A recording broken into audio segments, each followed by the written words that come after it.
Hey everyone, welcome back to another Zook Politics video. Today, I'm at 80 subscribers, so we went up quite a bit from yesterday. So please, keep supporting the channel. If you like my content, consider subscribing. Um, Whatever you have to do, just spread the word about my channel because I think we are doing very well so far. So going into the topic of today's video, Donald Trump's Rust Belt strategy. This is probably his best path towards victory. And really, what it entails is Donald Trump holding on to a few of the Rust Belt states and Joe Biden potentially being competitive in some of them, actually being competitive in all of them, but managing to flip a state such as a Michigan, an Arizona, a Pennsylvania, because most pollsters likely agree that Joe Biden will overperform Hillary Clinton's margin in a state such as Pennsylvania. Joe Biden is the favorite to win in all of these states at this point. But I want to do something a little different today and actually go into the early voting, into the mail-in voting within the state. And I wanted to start with Michigan because this is a very interesting development. Currently, we see that in terms of mail-in ballots requested, Donald Trump and the GOP are actually outperforming and overperforming the Democrats at this point. The Democrats are at 39% and the Republicans are at 41%.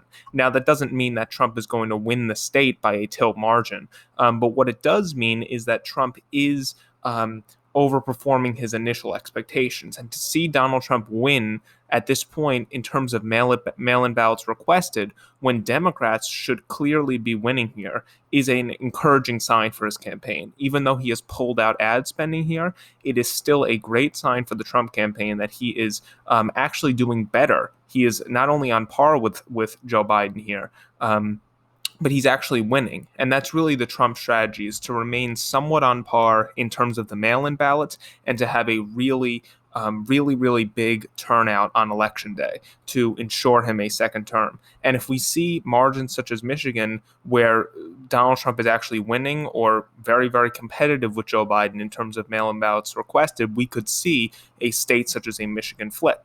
And actually looking at the demographics, because I think that that's an important thing to look at, we see that nearly 40% are 65 or over. This is generally a more Republican constituency. 39% are 65 or over. Conversely, we see 12% 18 to 29. So again, Joe Biden is not necessarily the type of candidate to excite a lot of these young voters. More towards the low end, we're going to see Joe Biden have big victories, and more towards the high end, Donald Trump will probably have victories, but his struggle with older voters as well, because of his handling of the coronavirus, because of the things that he has said on the campaign trail about older voters as well, is definitely hurting him. But the reason why the party registration is so good at this point for Donald Trump is because of the demographics. Nearly 40% older voters. That's definitely going to help Donald Trump, as well as the age group of 50 to 64. That's nearly 30%. So older voters are turning out in ways that we weren't necessarily expecting, and younger voters may not be as excited for Joe Biden as potentially the Democrats and the Biden campaign may anticipate. Now, that doesn't mean that he won't win the state of Michigan. Most polls have him winning by a pretty comfortable margin. 5 to 10 points would probably be the most accurate, in my opinion. But to see the party registration at this point lean more heavily towards Trump is a good sign, which is why, for the Trump campaign, which is why it's not impossible to see a state like Michigan potentially tilt into Trump's column. At this point, I'm just going to give it a solid so that we could keep the map uniform. But if Trump is able to kind of extend on this margin and have a big turnout on election day, we see that nearly 3 million mail-in ballots have been requested. And again, I'm going to repeat the point, 41% GOP. That doesn't necessarily mean that these are all Trump supporters. They could be GOP that are flipping for Joe Biden. And similarly, there could be Democrats that are flipping to Trump. Not as many. But obviously, the endorsement of the governor, the endorsement of a lot of different people in Michigan has helped for Joe Biden to kind of grow his turnout. So this number may not be as encouraging if you factor in the fact that a lot of these Republicans likely will not be voting for Trump and will be flipping for the moderate Democrat Joe Biden. So I think that's interesting, as well as the gender gap. 57% women, 57% women, 43% men. And this is definitely very, very encouraging for Donald Trump to see that even in a gender gap where it's 14 points swayed towards the women, he's still at this point winning in terms of party registration. Again, women are a predominantly much, much more liberal constituency. It's going to be a majority of the electorate. Women will be the majority of the electorate. But it is definitely encouraging to see that Donald Trump is so competitive. Now, you could also say, look, Joe Biden's able to get women out to vote. He's getting suburban women who frankly believe that Donald Trump is toxic. He's getting them out to vote. And again, these are kind of the scenarios that we are going to have to run through up until Election Day and following, just in terms of the dynamics of the Democratic and Republican Party. And it's very interesting to see the early voting in Michigan. Now, what is not so encouraging for Donald Trump is going into the state of Pennsylvania, which I'll go into now. At this point, what's interesting is that Pennsylvania actually has smaller leads for Joe Biden than a state like Michigan. However, going into the mail-in ballots, we see that 63% Democratic, 63% Democratic, 25% Republican, and 12% undecided or other, which could also include third parties, which just shows you that Joe Biden's home factor in the state of Pennsylvania, as well as him driving up turnout on the northeast coast of the state, is definitely going to make a significant difference. And 63% Democratic in a state that Donald Trump carried by about 0.7%, 44,000 votes, it's definitely not an encouraging sign. And also looking at the age, we see that, again, 65 or over, it is the largest constituency group, but he's not doing as well here, or at least Donald Trump. There are not as many older voters turning out in the state, at least in terms of mail-in ballots for Donald Trump, or in terms of just voting overall. Now, this may change. We may see older voters come out in larger numbers actually on Election Day. But what's interesting is also plus 982% from this time in 2016 in terms of votes cast. 274,000 in 2016, 2,900,000. So nearly a 1,000% jump in terms of mail-in ballots that are requested, which is absolutely insane. 1,000% jump. And that is definitely something that is going to be helping Joe Biden. Turnout is through the roof in the state of Pennsylvania. And as soon as turnout becomes part of the game, as soon as turnout becomes a factor, and Joe Biden is turning out his voters, this is exactly what we're going to see: 1,000% increase. Absolutely insane in the state of Pennsylvania. Moving on, moving on to the electoral map. If we were to put this into the actual numbers on the map, Joe Biden is probably likely to carry Pennsylvania at this point. We're giving, for the sake of this hypothetical, we are giving Donald Trump the state of Michigan because mail-in ballots look fairly good for him in the state of Michigan. Not to say that Joe Biden can't rival him with Election Day turnout, but for the sake of the hypothetical, Donald Trump's Rust Belt strategy, we're going to give him the state of Michigan, and we're going to give Joe Biden the state of Pennsylvania. That leaves Wisconsin, Arizona, Maine's 2nd District. I forgot to characterize. In this hypothetical, I will give it to Trump. It wouldn't make a difference in terms of the overall outcome.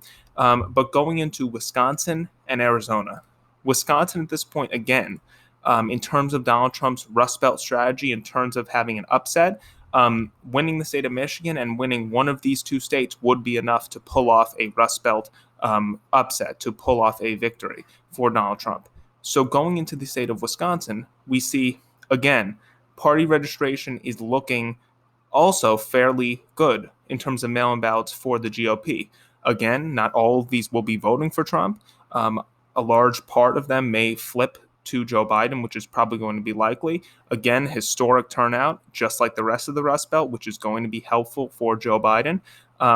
But really looking at the dynamics of this state, again, we're seeing 35, 36% older voters, gender gap as well. Women are the majority, not as much here. The reason why Donald Trump is doing better in the state of Wisconsin at this point is because more men are turning out and less women are turning out in the state of Wisconsin, which helps the Republican Party immensely. So a 6-point lead right now in terms of mail-in ballots requested. Again, I do think that Joe Biden will still have a victory here in terms of mail-in votes, but Donald Trump may very well win the state of Wisconsin again if he has massive election day turnout, if he's able to drive up support on election day, stay remotely competitive within single digits in terms of mail-in voting. That could give Donald Trump the edge in a state like state of Wisconsin. And at this point, even though Joe Biden is more likely here, in my prediction, I would have Joe Biden winning.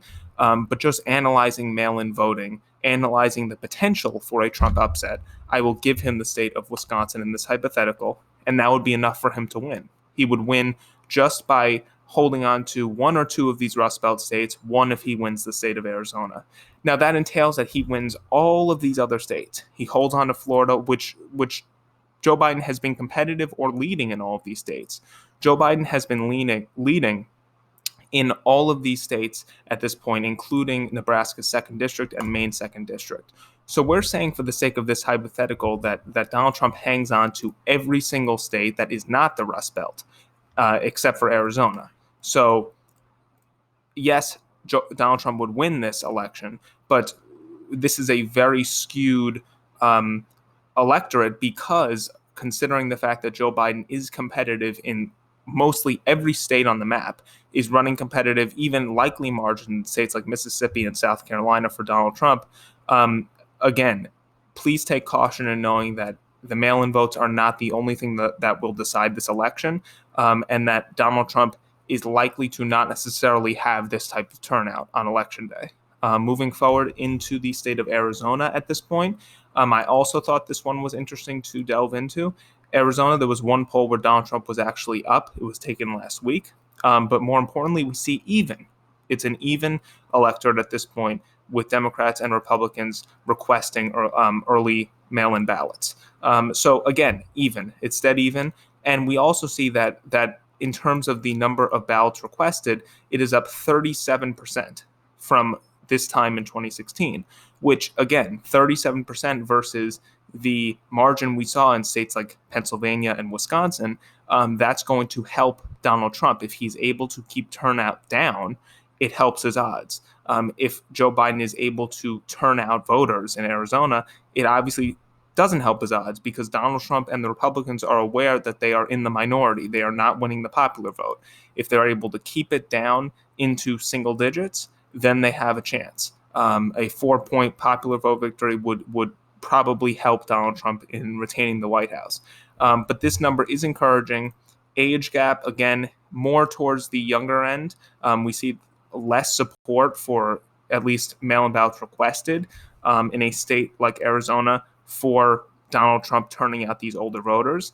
And the gender gap as well is more skewed towards the men. And this also has to do with the state's history as more of a conservative state. It is more of a conservative state.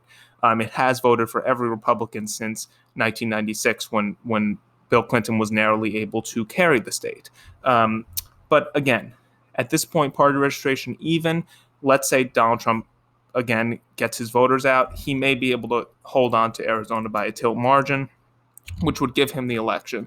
And even if Joe Biden was able to hold on to one of these states, he could win Michigan, and Donald Trump would very narrowly hold on to the presidency. Joe Biden can win Wisconsin as well, and Donald Trump would still win. And he could also flip Arizona, which is probably the most likely scenario for Joe Biden to win the state of Arizona, win the state of Pennsylvania, and Donald Trump were to hold on to everything else from 2016 if Donald Trump were to be able to win. Now, there could be blowout scenarios where Joe Biden flips the Rust Belt, flips Florida, North Carolina. Again, not necessarily too likely. But we see that at least Donald Trump's appeal in the Rust Belt has not dipped too much. And if Donald Trump were to be able to win through a Rust Belt strategy, this would likely be the result. Again, thank you everyone so much for watching. 80 subscribers. Please hit that like button. Please subscribe. Please comment. And I will see you in the next one.